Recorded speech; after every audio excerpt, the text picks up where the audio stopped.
दोस्तों, भारत का चंद्रयान-3 बहुत जल्द अपना नाम इतिहास के पन्नों में दर्ज कराने वाला है। आखिर वो पल आ ही गया है जिसका इंतजार हर एक भारतीय को है। दोस्तों, कल यानी 17 अगस्त को हमारा चंद्रयान चांद पर उतरने के लिए रवाना होने वाला है और चांद की जमीन पर अपने कदम रखकर बाहुबली चंद्रयान पूरी दुनिया को हैरान करने वाला है। दोस्तों, भारत के मून मिशन चंद्रयान-3 को हमारी पृथ्वी से रवाना हुए पूरे 33 दिन हो चुके हैं और 2,84,000 किलोमीटर की लंबी यात्रा के बाद ये मुसाफिर चांद के बेहद करीब पहुंच चुका है और अब ये चांद से मात्र 100 किलोमीटर की दूरी पर रहा है। आइए दोस्तों, आज के इस वीडियो में हम आपको बताते हैं कि आखिर हमारा चंद्रयान-3 कब चांद पर अपनी दस्तक दे रहा है और अब आखिर कैसे ये चांद के दक्षिणी छोर पर अपने कदम रखेगा, जहां पर जाने से नासा भी डरता है और अब इसे किन किन मुश्किलों का सामना करना पड़ेगा। दोस्तों, इसी तरह से चंद्रयान-3 के नए अपडेट पाने के लिए हमारे चैनल को सब्सक्राइब जरूर करें। दोस्तों, पिछले 10 दिनों से हमारा चंद्रयान-3 चांद के चारों ओर लगातार चक्कर लगाते हुए चांद के करीब जा रहा है, लेकिन 14 अगस्त की रात के 12 बजे हमारे इसरो के वैज्ञानिक चंद्रयान-3 के इंजन को एक बार फिर से ऑन करते हैं और उसे चांद के और करीब ले जाते हुए 100 किलोमीटर की अंडाकार कक्षा में स्थापित कर देते हैं। और ये वही जगह है जहां पर विक्रम लैंडर चंद्रयान-3 के मॉड्यूल से अलग होगा और इससे आगे की यात्रा विक्रम लैंडर को अकेले ही तय करनी होगी और ये चांद के दक्षिणी छोर पर उतरने के लिए निकल पड़ेगा। लेकिन इससे पहले मैं आपको चांद के दक्षिणी ध्रुव के माहौल के बारे में बता देती हूँ। दोस्तों, चांद की सतह पर बेहद स्थिर और हल्का वायुमंडल मौजूद है। ये तो आप जानते ही होंगे कि साल 2009 में हमारे चंद्रयान एक मिशन ने चांद पर पानी की खोज की थी, लेकिन आपको बता दें कि चांद की सतह पर पानी लिक्विड फॉर्म में मौजूद नहीं है, बल्कि बड़े बड़े गड्ढों में बेहद ठंडे पत्थरों और बर्फ के रूप में मौजूद है। दरअसल चांद की जमीन काफी ऊबड़ खाबड़ है और इसमें कई बड़े बड़े क्रेटर यानी गड्ढे मौजूद हैं, जो इतने बड़े हैं कि पिछले करोड़ों सालों से इनके अंदर सूरज की रोशनी तक नहीं पहुंच पाई। इनमें से सबसे बड़ा गड्ढा चांद के दक्षिणी ध्रुव पर मौजूद है। इस गड्ढे का डायामीटर 2500 किलोमीटर और गहराई तो इतनी ज्यादा है कि इसमें पूरा माउंट एवरेस्ट समा जाए। इस गड्ढे की करीब गहराई 8.2 किलोमीटर के आसपास है और यह पूरे सोलर सिस्टम के सभी ग्रहों और उपग्रहों में मौजूद गड्ढों में सबसे गहरा गड्ढा है। वैज्ञानिकों का मानना है कि चांद की धरती में पानी छुपा हो सकता है। इसके अलावा वहां पर hydrogen, sodium, ammonia, mercury, methane और सिल्वर जैसे मूल्यवान संसाधनों का खजाना भी मौजूद हो सकता है, जिसकी खोज करने के लिए ही चंद्रमा पर चंद्रयान-3 मिशन को भेजा गया है। लेकिन क्या चंद्रयान-3 इतनी आसानी से चांद की उस अंधेरी दुनिया में उतरकर इन सभी रहस्यों से पर्दा उठा पाएगा? दोस्तों, आज के इस आधुनिक युग में मनुष्यों की पहुंच सौर मंडल के बाहर तक है और हम अपनी विज्ञान की सूझबूझ से कई दूर सुदूर ग्रहों पर भी अपने यान उतार चुके हैं। ऐसे में पृथ्वी के सबसे नजदीकी पिंड पर अंतरिक्ष यान उतारना कोई बड़ी बात नहीं है। लेकिन जब बात चंद्रमा के दक्षिणी हिस्से की हो तो इसे सोचकर आज भी वैज्ञानिक सोच में पड़ जाते हैं, क्योंकि चंद्रमा का दक्षिणी छोर अपने अंधेरे के साथ कई रहस्यों को समाये हुए लगातार विज्ञान को चुनौती दे रहा है और इसी वजह से आज तक दुनिया का कोई भी देश अपने यान को वहां पर उतारने में कामयाब नहीं हो पाया। मगर अब उस दुनिया का अंधेरा ज्यादा दिन तक रहस्य बनकर नहीं रहेगा, क्योंकि अब भारत का मोस्ट एडवांस यान चंद्रयान-3 उस दुनिया में अपने कदम रखने वाला है। मगर उस जगह तक पहुंचने के लिए इसे कई तरह की मुश्किलों को पार करना पड़ेगा। आओ दोस्तों, मैं आपको एक एक स्टेप से बताती हूँ कि आखिर हमारा चंद्रयान चांद के उस हिस्से तक कैसे पहुंचेगा। दोस्तों, कल यानी 17 अगस्त के दिन चंद्रमा का प्रोपल्यूशन मॉड्यूल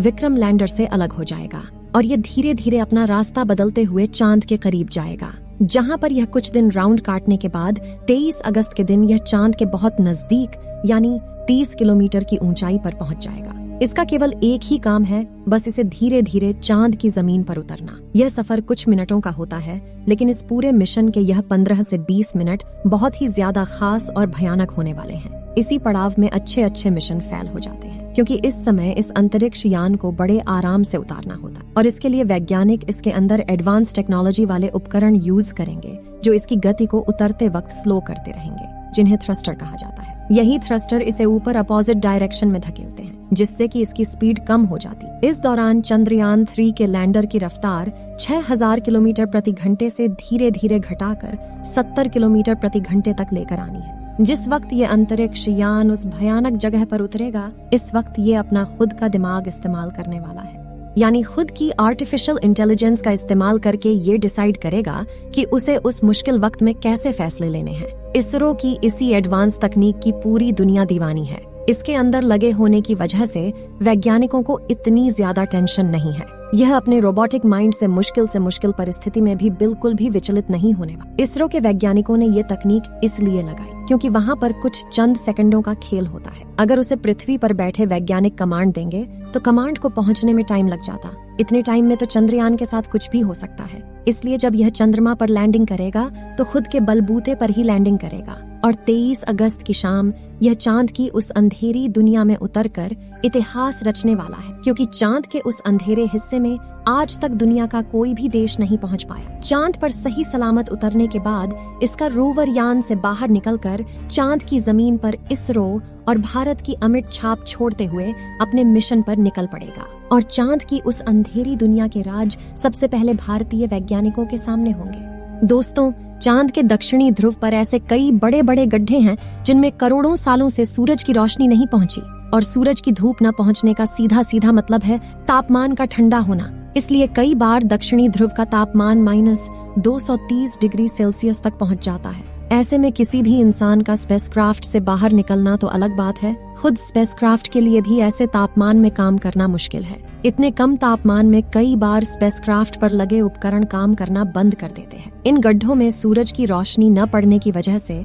चांद के दक्षिणी ध्रुव में कई हिस्सों में काफी ज्यादा अंधेरा है, जिस वजह से चांद की ऑन ऑर्बिट में घूम रहे नासा, रूस और चीन के ऑर्बिटर भी वहां के काफी हिस्सों को ठीक से नहीं देख पाए। यानी कि उन हिस्सों में क्या छिपा है ये किसी को नहीं पता। ऐसे में वहाँ पर यान उतारना सबसे बड़ी चुनौती है। इसके अलावा चांद के दक्षिणी ध्रुव की जमीन उत्तरी ध्रुव से ज्यादा ऊबड़ खाबड़ है। वहीं यहाँ पर कुछ मीटर से लेकर 2500 किलोमीटर तक के बड़े बड़े गड्ढे मौजूद हैं। धरती से चांद के दक्षिणी छोर की दूरी काफी ज्यादा होने की वजह से यान से डीप स्पेस कम्युनिकेशन बनाए रखना काफी मुश्किल होता है, क्योंकि इतनी दूरी पर रेडियो सिग्नल कमजोर हो जाते हैं और एंटीना से बहुत ज्यादा बैकग्राउंड नॉइज आता है। साथ ही अपनी कक्षीय गति यानी कि ऑर्बिटल मोशन की वजह से चांद लगातार अपनी पोजीशन बदलता रहता है। ऐसे में तय की गई लैंडिंग साइट पर पहुंचने के लिए लैंडर को भी उसी अनुसार अपनी गति बदलनी पड़ती है। इसके अलावा चांद पर पृथ्वी से कम ग्रेविटी और बहुत महीन वातावरण है,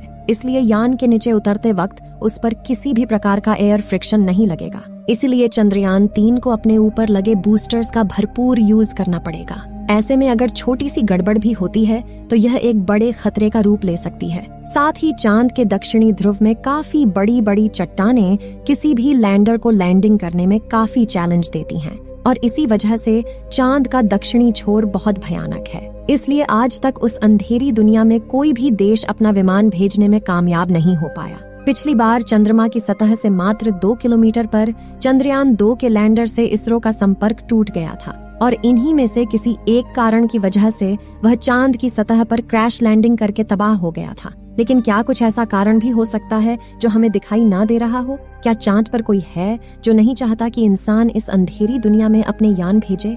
ये सभी बातें अभी तक एक रहस्य है, और इन सभी रहस्यों से पर्दा केवल हमारा चंद्रयान 3 ही उठा सकता है। इस बार पिछली बार आई मुसीबत से सीख लेकर इसरो ने चंद्रयान 3 के लैंडर विक्रम को पहले से ज्यादा एडवांस और पावरफुल बनाया है।